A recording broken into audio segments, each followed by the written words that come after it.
we're back here with another episode of Rocco Goes to Italy, and this time we're in Venezia. Okay, I'm going to try to say the name in Italian so people in the comments don't really come at me for saying Venice. Because, hey, I mean, alright. Listen, Venice probably was my favorite spot in this trip just because it looks like a movie. Everything looks fake just because your mind can't comprehend what you're seeing. Our trip starts out in Milano Centrale. Okay, I'm not going to say Milan so people in the comments don't get all bent out of shape again.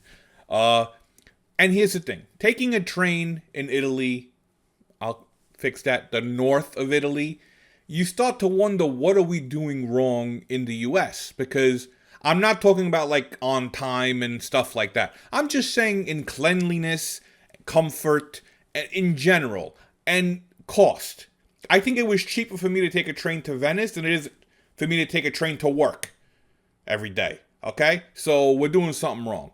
The cool part about this train ride is eventually you start approaching Venice and it's just all water because you know what they say, Venice floats. Obviously. But it's crazy just because there's no sidewalks, there's no roads. I mean, like, roads? Where we're going, we don't need roads.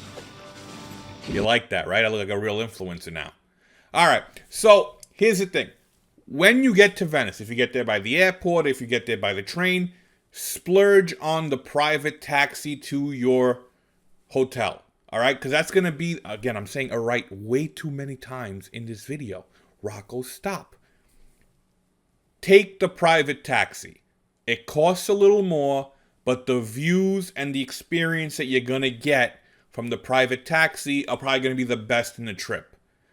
Okay? Because it feels very movie-esque. I felt like I should win an Oscar or an Emmy or a AVN award. You know, something cool. All right? Because it just felt unreal. My kids were getting a blast of sitting in the back of the boat. I, like an idiot, sat in the front because I thought I couldn't sit in the back, and the boat's not made for someone over 5'6". But it's fine. I eventually moved out and sat in the back. Now look at my kids. They were just having a hell of a time touching the bridges as we passed them. Because the experience of taking the private taxi from the train to the hotel just made the whole thing for me. All right? Again, I'm saying all right. Stop saying all right, Rocco. Another thing.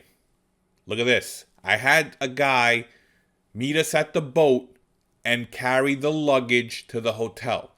Granted, if I'd known it was like a 2-minute walk, I might have not had this, but I had it. And let me tell you, beautiful. All right? So if you can pay... Stop saying all right. If you can pay someone to carry your luggage from the boat to the hotel in Venice, do it. Because walking around in Venice can be annoying. Just because of the cobblestone and the stairs. We stayed at the Palazzo San Lorenzo, which was a beautiful hotel. Beautiful. And the reason it was one of my favorite hotels, not just because it was beautiful, their AC was kicking. All right? Stop saying all right. It was the first hotel where my wife actually had to wear a sweater at one point because the AC actually reached the temperature I set the thermostat to. Because hotels in Italy don't do that. This was our room. I thought my kids were going to break those statues. And for some reason, Rocco's in a rush filming this scene. I don't know what I was in a rush for, but I recorded the room. It was beautiful. I loved it. This was the view from our room that my kids absolutely went nuts for, because my kids love fishing and love watching fish.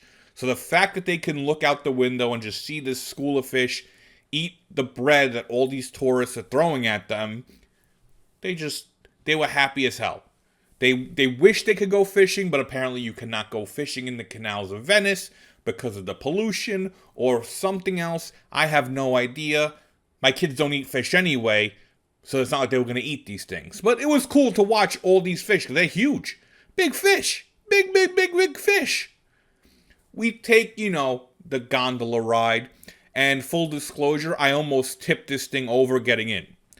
I asked the guy before I get in, I said, hey, Big guys like me, do we really have to step on the edge? Can we try something else? No, you'll be fine. This thing almost went 90 degrees shifting and almost sent me into the canal.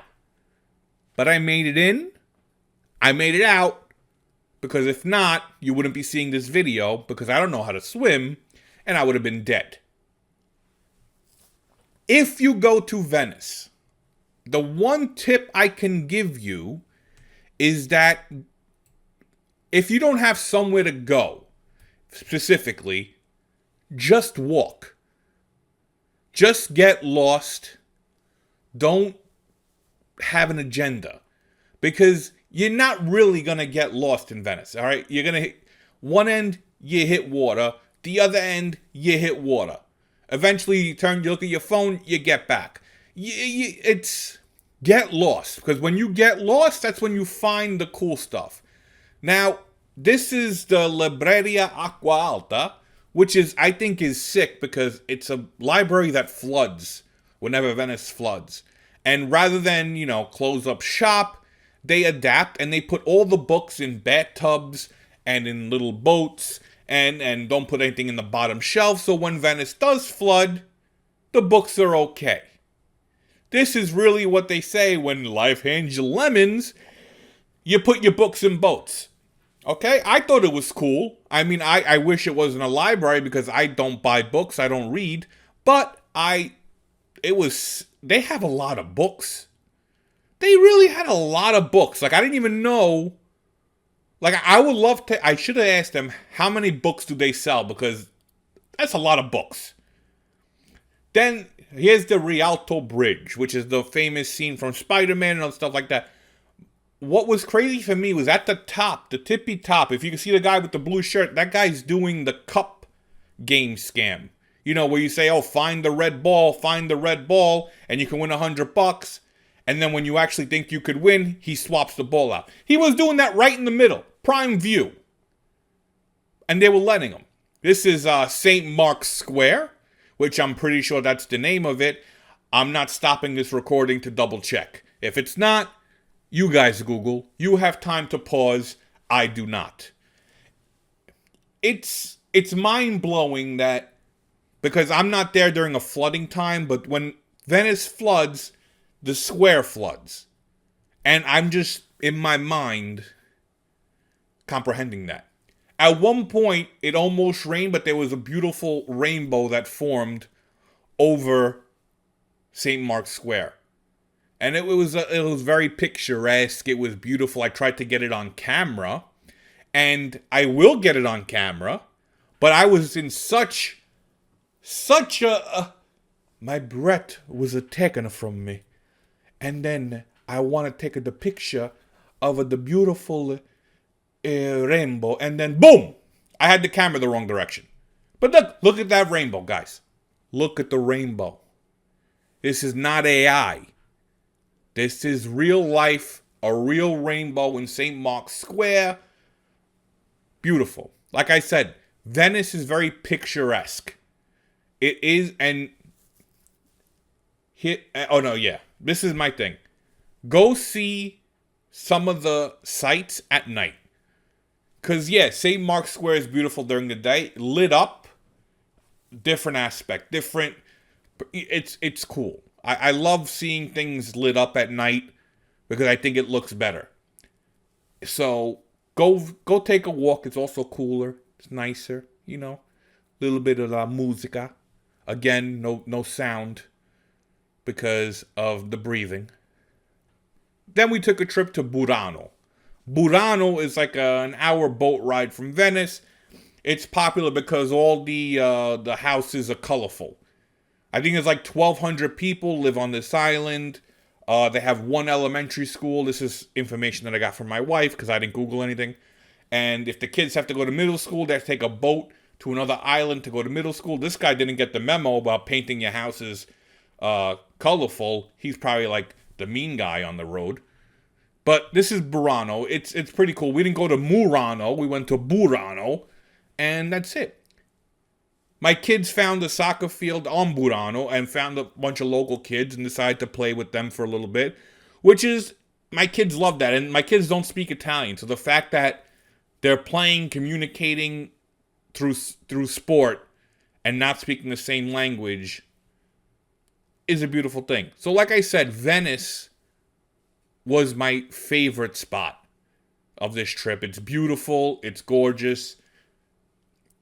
You don't need a lot of days there. We went there we stayed there 3 nights, and that's more than enough. All right. Again, I got really far without saying so many all rights. Go see Venice. Beautiful trip. Oh, I'm sorry. Go see Venezia, perché è bello. Hey, I'm an idiot. See you next time.